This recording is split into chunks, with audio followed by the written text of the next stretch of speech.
Hey guys, this is Derek here. I know that there's a lot going on in this space right now, especially with XRP shooting up to a high of $1.88, and even XDC taking us by surprise by hitting 9 cents. So yeah, there's a lot going on in this space. Oh yeah, and the total altcoin market cap too, I believe hit a high of about 960 billion, somewhere around there. It did actually wick up to $1 trillion, believe it or not. Like I showed it not too long ago on my Twitter, where the wick of the candle did touch 1 trillion, but we haven't actually reached it yet. But we are so close, guys. Like, I'm so excited to see what's going to happen to this space, or I should say to the altcoins, once we officially hit and cross that $1 trillion mark. So there's a lot of exciting things coming. Even today, Gary Gensler finally got confirmed. Took long enough.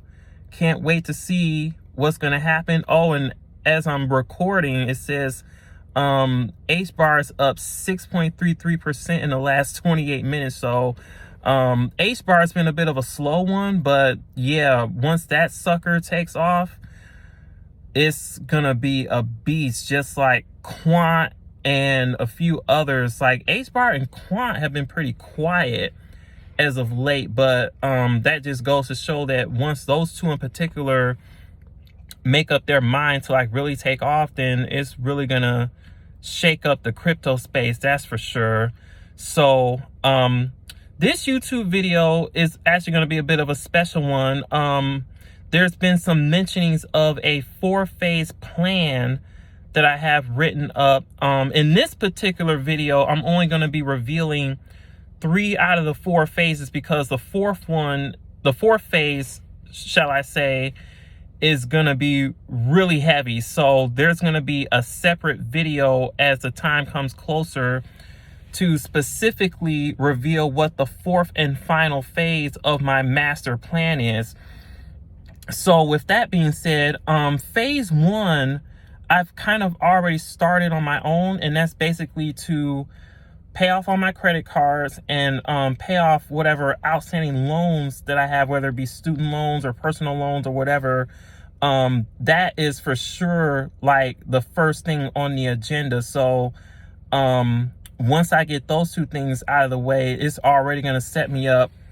It's going to put me in a much better position than where I'm at currently, because I'm not in a terrible position, or, you know, in a worse position, or not too bad of a position, but, you know, I'm just trying to, you know, take care of that debt that, you know, is mainly impacting, you know, your credit score and stuff like that. So, you know, I'm just really trying to take care of that first, because, you know, if a higher credit score or a better credit score, you can do so much more in general. So that's the first phase of my plan, is just to take care of those 2 things in particular.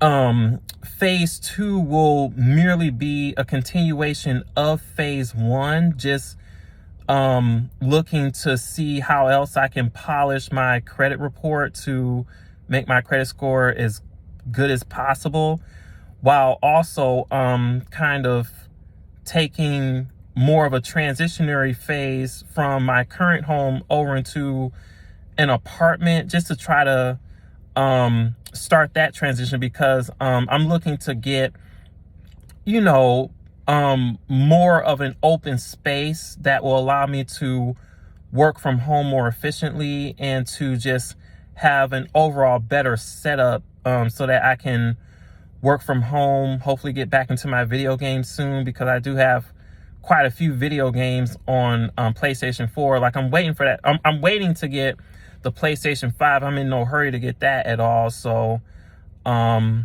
that's mainly going to be phase 2. Phase 3 will most likely occur once the utility bull run occurs later this year, or really, like, there's really no way to tell how far this speculative bull run will go, or I should say the current alt season that we're in right now. Like, that could really go all the way into June, where you know, we're going to get the gains that we're going to get now, which are going to be really awesome. But, you know, we could be in for some really big surprises, especially with XRP going into May and June. Like, I can't really say that for sure because we're all just, you know, playing the wait and see approach to see what this alt season is truly going to be made of. And so, yeah, phase 3 is just going to be me just trying to store up as much capital as possible. Mainly just, you know, keeping that as USDC, just having that earned interest.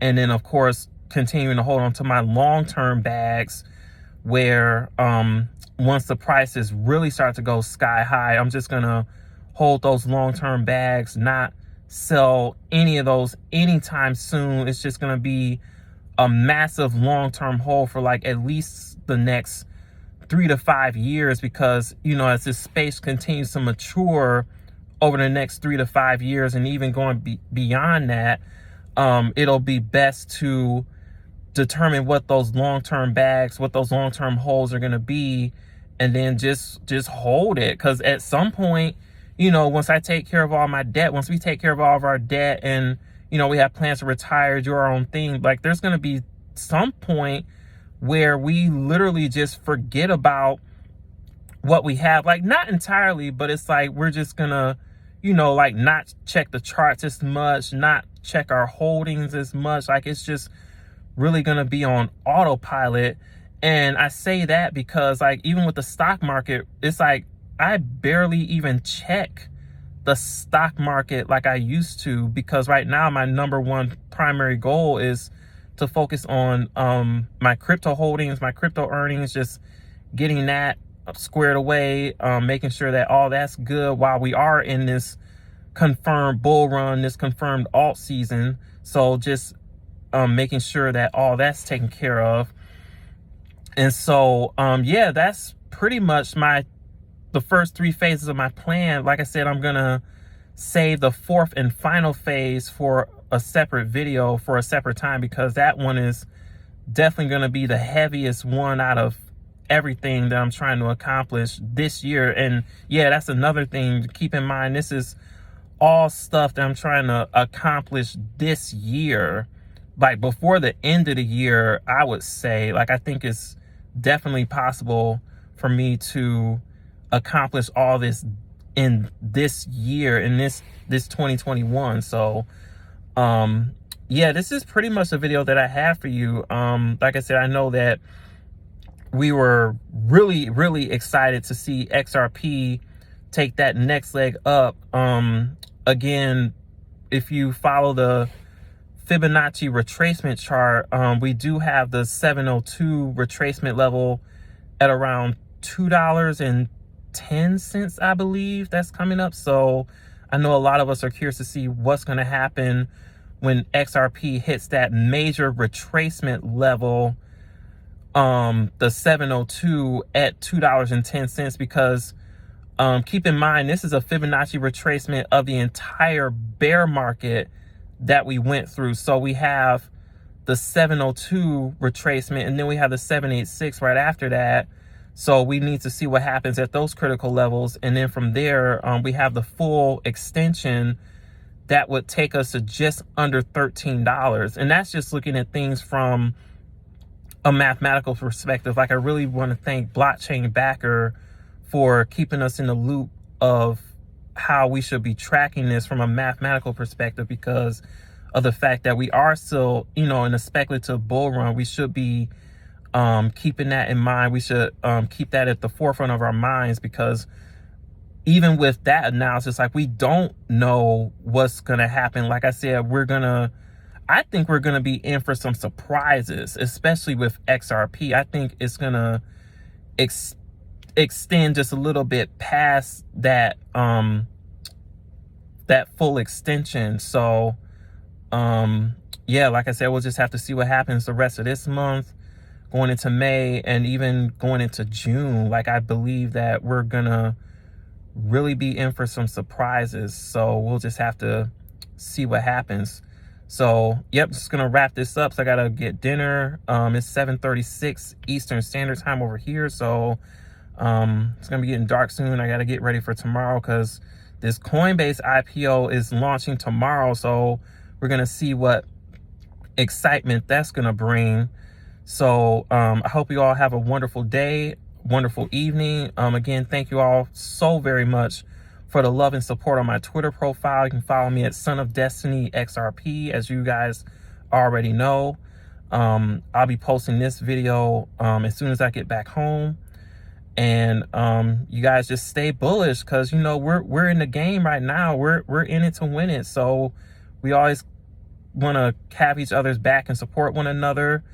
And I'm hoping XRP hits $2 tonight, because Asia is going to be waking up pretty soon. So you know, we're going to see what they do in this market. But yeah, I swear, if I wake up in the middle of the night tonight and see XRP at $2, like, man, that's going to be huge. So again, thank you all so much for your support. I noticed that a few of you are really starting to follow me on YouTube, so I really appreciate that. I'm going to keep the content rolling since you guys do enjoy my videos. So I'm going to keep the videos rolling for you guys, just sharing whatever analysis and information that I come across. So thank you all so much, and you guys have a wonderful day, wonderful evening, and I'll catch you guys in the next video.